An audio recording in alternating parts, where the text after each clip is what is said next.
पंजाब की नीरू की शादी दिल्ली के राहुल से होती है। दिल्ली कितना बड़ा शहर है ना, लेकिन आप लोगों का घर तो बहुत छोटा है। हमारे पंजाब में तो ये बड़े बड़े घर होते हैं कि मजा ही आ जाता है। कोई बात नहीं नीरू, मैं भी तुम्हारे लिए बहुत बड़ा मकान बनाऊंगा बहुत जल्दी। नीरू के पिता जहाँ पंजाब के जाने माने व्यापारी थे, वहीं उसका पति राहुल दिल्ली में एक सिंपल नौकरी करता था। माँ, यहाँ तो घी मक्खन इतना महंगा है कि क्या बताऊं। मैं तो तरस ही जाती हूँ घी खाने के लिए। नीरू की माँ को ये सुनकर बहुत दुख होता है। मेरी बेटी को घी नसीब नहीं हो रहा है और ये बहू यहाँ बैठकर घी में शक्कर डाल रही है। देख वनिता, मैं साफ कह रही हूँ, इस घर में जितना घी आएगा उतना ही मेरी बेटी के घर दिल्ली भी जाएगा। अरे ये क्या बात होती है माँ जी?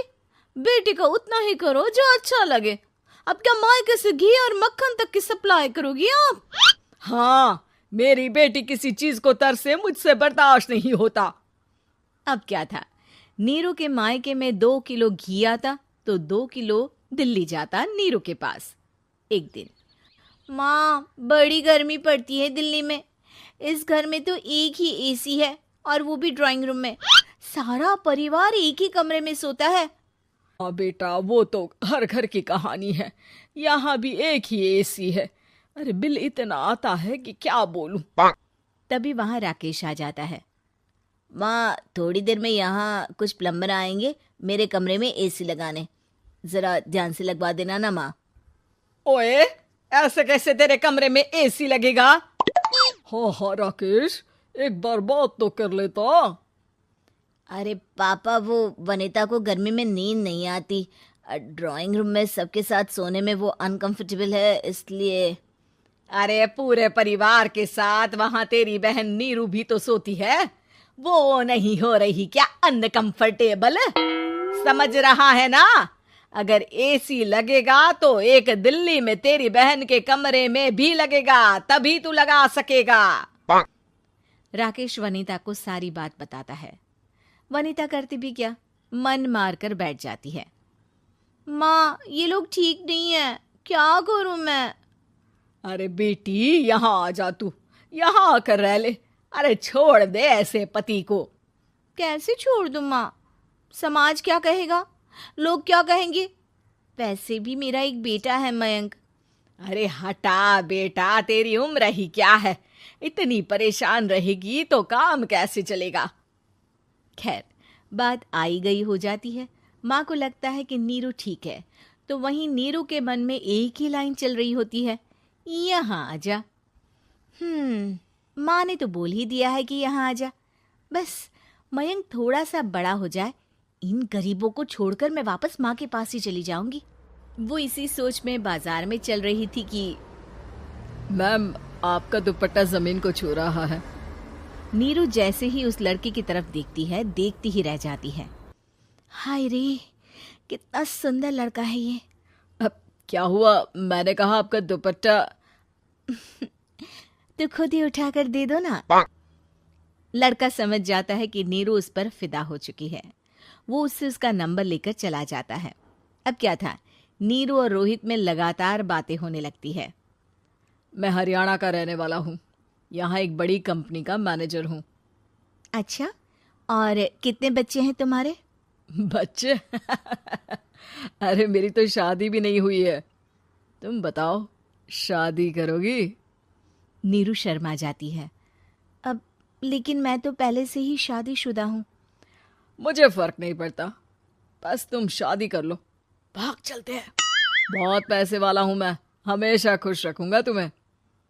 नीरू रोहित से मिलकर सारा प्लान बना लेती है और फिर एक दिन घर से भाग जाती है। दोनों शादी कर लेते हैं। शादी के बाद, क्या बात है नीरू, तुम्हें परेशान सा देखता हूँ, सब ठीक तो है ना? हाँ हाँ, सब ठीक है।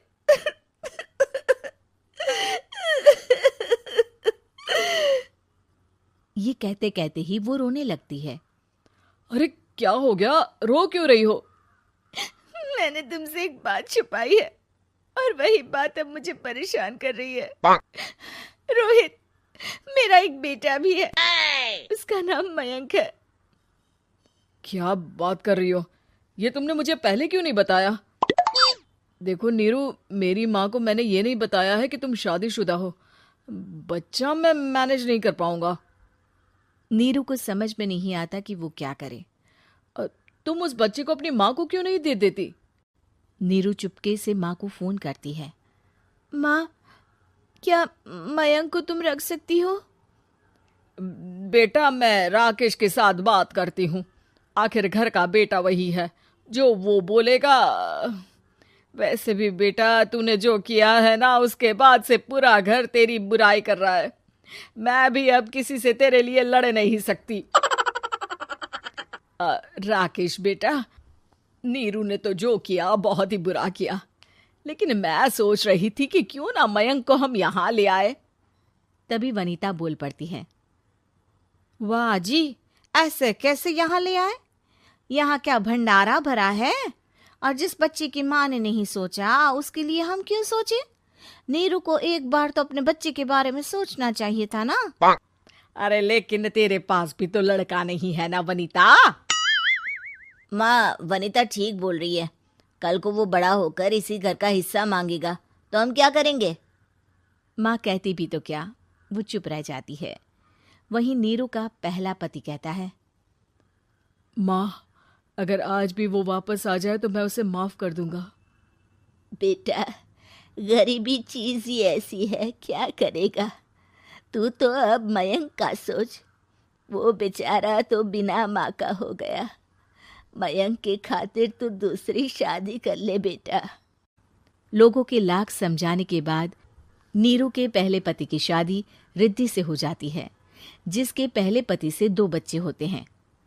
देखो जी, मैंने शादी सिर्फ बच्चे के खातिर की है। मैंने भी शादी सिर्फ बच्चों के खातिर की है। वहीं नीरू के दूसरे पति के मन में ये बात घर कर जाती है कि नीरू एक मासूम बच्चे को उसके खातिर छोड़ कर आई है। अब देखो नीरू, मुझे लगता है कि जो औरत अपनी कोख का बच्चा छोड़ सकती है, वो तो कुछ भी कर सकती है। कल को तुम्हें मुझसे अच्छा कोई मिल गया तो तुम तो मुझे भी बाय बाय कर दोगी ना। नीरू को अब उसका दूसरा पति ताने देना शुरू कर देता है। तंग आकर नीरू उसके यहाँ से भागकर अपने पहले पति के पास चली जाती है, लेकिन ससुराल में क्या लेने आई है नीरू, मयंक को? नहीं नहीं सासू माँ, मुझसे गलती हो गई, मुझे माफ कर दीजिए। नीरू, अब वक्त खत्म हो गया है, मेरी शादी हो चुकी है। तो छोड़ दो ना उसे, हमारा बच्चा है। मैं आपको अपनी माँ नहीं मानता। मेरी नहीं मान तो बात अच्छी है। नीरू मयंक की बात सुनकर समझ जाती है कि उसके पास अब न आसमान रहा